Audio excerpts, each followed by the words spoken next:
Hey guys, welcome to Life Science Pathsala. My name is Astha Goswami and today I will discuss about speciation.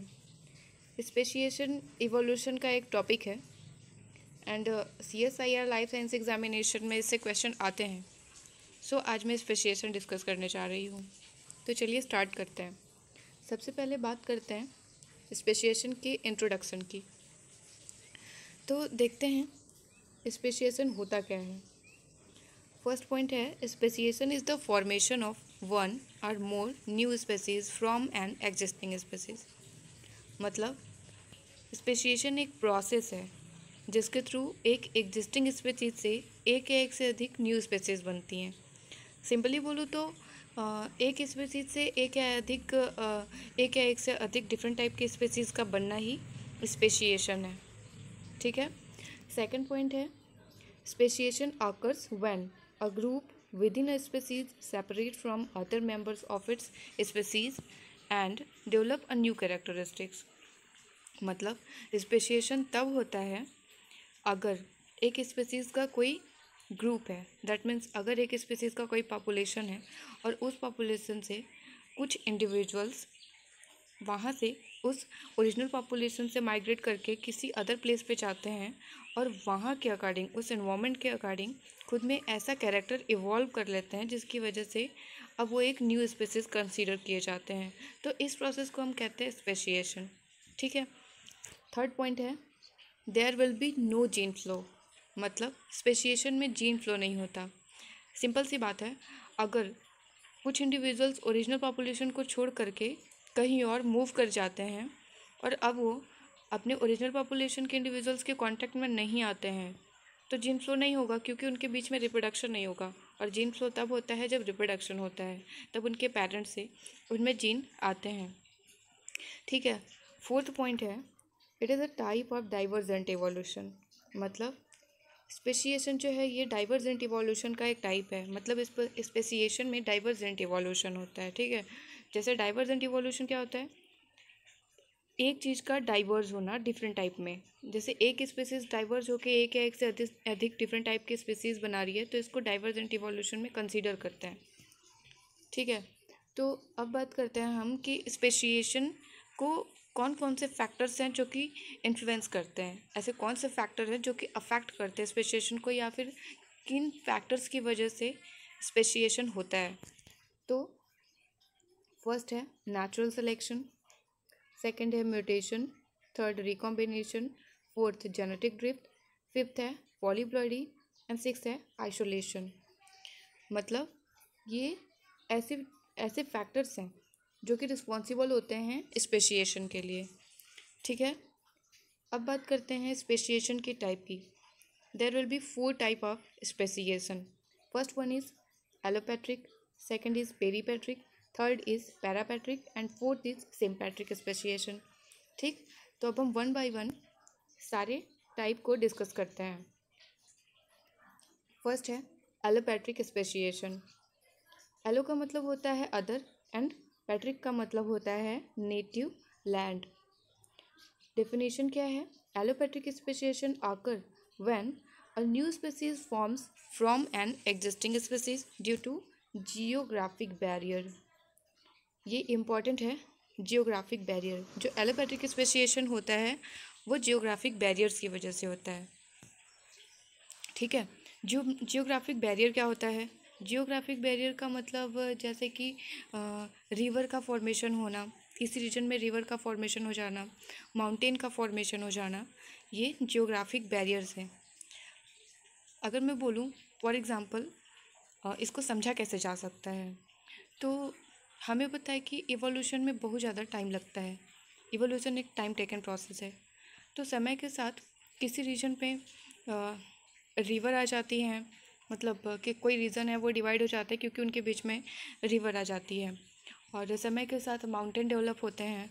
तो अगर समय के साथ mountain develop हो रहा है तो माउंटेन के दोनों साइड पे कुछ स्पीसीज़ होंगी। जब माउंटेन नहीं था तो वहाँ पे एक ही टाइप की स्पीसीज़ थी, बट जब माउंटेन डेवलप हुआ तो कुछ स्पीसीज़ माउंटेन के एक तरफ होंगी और कुछ स्पीसीज़ माउंटेन के दूसरी तरफ चली जाएंगी। और क्योंकि वो इतना बड़ा होता है तो उसको क्रॉस कर पाना उन इंडिविजुअल्स के लिए पॉसिबल नहीं होता, जिसकी वजह से वो एक दूसरे के कांटेक्ट में नहीं आ पाते। तो जब वो कांटेक्ट में नहीं आते तो उनके बीच में रिप्रोडक्शन नहीं होता, और वो उस इन्वामेंट में रहने के लिए खुद में कुछ न्यू कैरेक्टर डेवलप कर लेते हैं, जिसकी वजह से अब वो ओरिजिनल पॉपुलेशन से थोड़े डिफरेंट हो जाते हैं, तो उनको न्यू स्पेसीज़ में कंसीडर किया जाता है। तो अगर कोई स्पेसिएशन जियोग्राफिक बैरियर की वजह से होता है तो उसको एलोपैट्रिक स्पेसिएशन कंसीडर करते हैं। For example, Darwin finches of Galapagos island. Galapagos island में भी जियोग्राफिक बैरियर की वजह से जो फिंचेस थी उनमें एलोपैट्रिक स्पेसिएशन हुआ था, और इनको डार्विन फिंचेस इसलिए कहा जाता है क्योंकि डार्विन ने इन फिंचेस पे स्टडी की थी। सो एलोपैट्रिक स्पेसिएशन कंप्लीट हुआ। अब बात करते हैं सेकंड की, पेरीपैट्रिक स्पेसिएशन की। तो पेरीपैट्रिक स्पेसिएशन क्या है? पेरीपैट्रिक स्पेसिएशन में है कि when small group of individual break off from the large population and form a new species then it is called peripatric speciation. मतलब अगर एक स्मॉल ग्रुप ऑफ इंडिविजुअल, मतलब कुछ एक छोटा सा ग्रुप अगर अपने ओरिजिनल लार्ज पॉपुलेशन से निकल करके कहीं और चला जाता है, एक लार्ज, ये इंपॉर्टेंट है कि यहाँ पे लार्ज ग्रुप ऑफ इंडिविजुअल्स जाते हैं, तो कोई स्मॉल ग्रुप ऑफ इंडिविजुअल्स अगर अपने लार्ज पॉपुलेशन से निकल करके कहीं और चले जाते हैं, कहीं और माइग्रेट करके जाते हैं, एंड देन वहाँ पे न्यू कैरेक्टर डेवलप करके उस एनवायरनमेंट में सर्वाइव करते हैं, वहाँ पे रहते हैं, तो अब इनको कहा जाएगा पेरीपैट्रिक स्पेसिएशन। मतलब ये पेरीपैट्रिक स्पेसीज हो गए, ठीक है। तो इसका कारण क्या है? It is due to the physical barrier. जो पेरीपैट्रिक स्पेसिएशन होता है वो फिजिकल बैरियर्स की वजह से होता है। And peripatric is an example of founder effect, ठीक है। जो पेरीपैट्रिक स्पेसिएशन है ये फाउंडर इफेक्ट का एक एग्जाम्पल है, और फाउंडर इफेक्ट जेनेटिक ड्रिफ्ट का एक टाइप होता है, ठीक। अब बात करते हैं हम थर्ड की, जो है पैरापैट्रिक स्पेसिएशन। पैरा का मतलब होता है बिसाइड्स, मतलब एडजेसेंट में। तो फर्स्ट पॉइंट है, parapatric speciation often happens when a part of an environment has been polluted. इसमें बोल रहा है कि जो पैरापैट्रिक स्पेसिएशन होता है ये तब होता है जब जिस एनवायरनमेंट में वो स्पेसीज, कोई भी स्पेसीज रह रही है, अगर उसका कोई पार्ट पॉल्यूटेड हो जाए तब हमें पैरापैट्रिक स्पेसिएशन देखने को मिलता है। तो consequently an adjacent population evolve into distinct species while maintaining contact along a common barrier.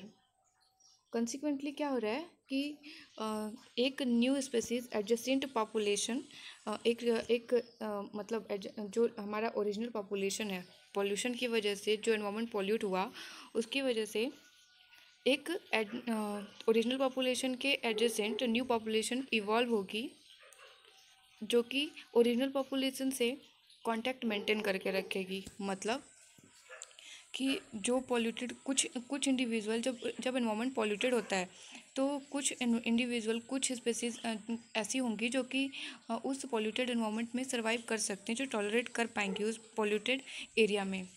इसकी वजह से वो माइग्रेट करके उस पोल्यूटेड रीजन में चली जाती हैं और वहाँ पे सर्वाइव करने लगती हैं। बट जिनके पास वो कैरेक्टर नहीं है, जो जिसने खुद में ऐसा कैरेक्टर डेवलप नहीं किया, वो उसी ओरिजिनल लार्ज पॉपुलेशन में रहती हैं।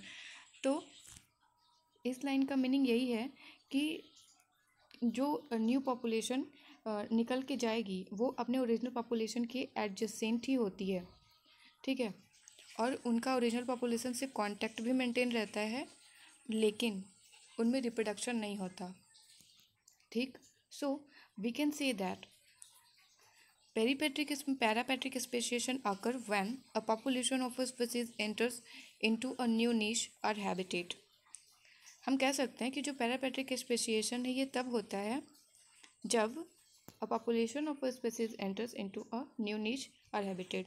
जब कोई स्पेसीज का पॉपुलेशन किसी न्यू नीच या न्यू हैबिटेट में एंटर करता है, जैसे कि पॉल्यूटेड एरिया में अगर कुछ इंडिविजुअल्स माइग्रेट करके जाते हैं और वहाँ पे सर्वाइव करने लगे, वहाँ पे अपना पॉपुलेशन स्टेब्लिश कर लिया, न्यू हैबिटेट में चले गए, तो उससे पैरापैट्रिक स्पेसिएशन होता है, ठीक है।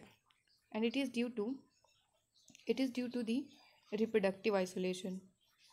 ये इंपॉर्टेंट पॉइंट है कि जो पैरापेट्रिक स्पेशिएशन होता है वो रिप्रोडक्टिव आइसोलेशन की वजह से होता है, क्योंकि ये एक दूसरे के एडजेसेंट ही होते हैं, लेकिन फिर भी कुछ ऐसे कैरेक्टर डेवलप करने की वजह से ये रिप्रोडक्टिव आइसोलेट हो जाते हैं, रिप्रोडक्टिवली आइसोलेट हो जाते हैं, इनमें रिप्रोडक्शन नहीं हो पाता। तो रिप्रोडक्टिव आइसोलेशन इनके लिए बैरियर का काम करता है। एग्जाम्पल क्या है इसका? फ्लाइटलेस ग्रास ओपर, फ्लाइटलेस ग्रास ओपर, स्नैल्स, ये एग्जाम्पल है पैरापेट्रिक स्पेशिएशन के। ठीक, अब बात करते हैं फोर्थ वन की, जो कि है सिम्पैट्रिक स्पेशिएशन। सिम्पैट्रिक स्पेशिएशन क्या होता है? When a species is formed from an existing species while living in the same geographic area.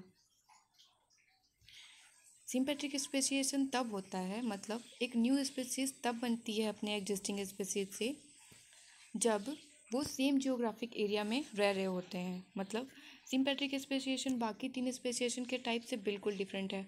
उसमें न्यू स्पेसीज तब बन रही थी जब कुछ इंडिविजुअल्स अपने ओरिजिनल पॉपुलेशन को छोड़ के कहीं और चले जाते थे। बट सिम्पैट्रिक में न्यू स्पेसीज तब बन रही है जब वो सेम जियोग्राफिक एरिया में ही रह रहे हैं। पर ऐसा इस वजह से हो रहा है क्योंकि ये सेम जियोग्राफिक एरिया में रहने के बावजूद भी कुछ न्यू कैरेक्टर खुद में डेवलप कर लेते हैं। इसी वजह से ये मच रेयरर है। एलोपैट्रिक स्पेशिएशन के कंपैरिजन में बात करें तो सिम्पैट्रिक स्पेशिएशन मच रेयरर होता है। ऐसा बहुत रेयरली देखा जाता है कि स्पेसीज में सिम्पैट्रिक स्पेशिएशन हो रहा है। इसका कारण क्या है? It is due to the temporal isolation, behavioural isolation, hybrid. Temporal मतलब यहाँ पे टाइम से सेंस है। टेम्पोरल आइसोलेशन का मतलब फॉर एग्जांपल अगर दो प्लांट्स हैं, सेम स्पीसीज के दो प्लांट्स हैं, बट वो सेम रीजन में रह अगर दो प्लांट है वो सेम रीजन में रह रहे हैं, लेकिन उनका जो फ्लावरिंग पीरियड है, एक दिन में फ्लावर करता है और एक प्लांट रात को फ्लावर करता है।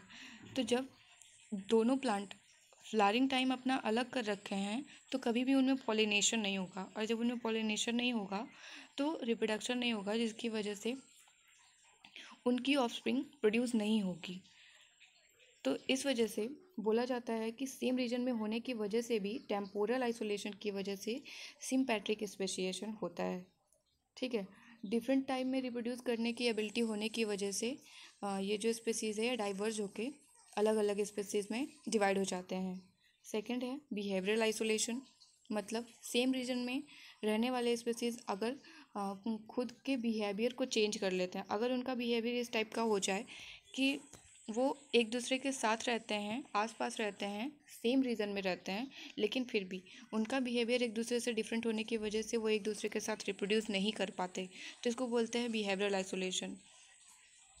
तो इस वजह से सेम स्पेसीज का डाइवर्जन होता है और एक न्यू स्पेसीज का फॉर्मेशन होता है। तो ये एग्जांपल है या ये रीज़न है सिम्पैट्रिक स्पेशिएशन का। थर्ड वन है हाइब्रिड। हाइब्रिड, ठीक है, हाइब्रिड का यहाँ पे एग्जांपल ले सकते हैं हम म्यूल का, जो कि बनता है डोंकी एंड हॉर्स के मेटिंग से। ये इनफर्टाइल होता है। तो ये कुछ रीजंस थे जिसकी वजह से सिम्पैट्रिक स्पेशिएशन होता है। ठीक है, तो स्पेशिएशन कंप्लीट हुआ। Thank you for watching, thank you so much, and please subscribe my channel. Thank you.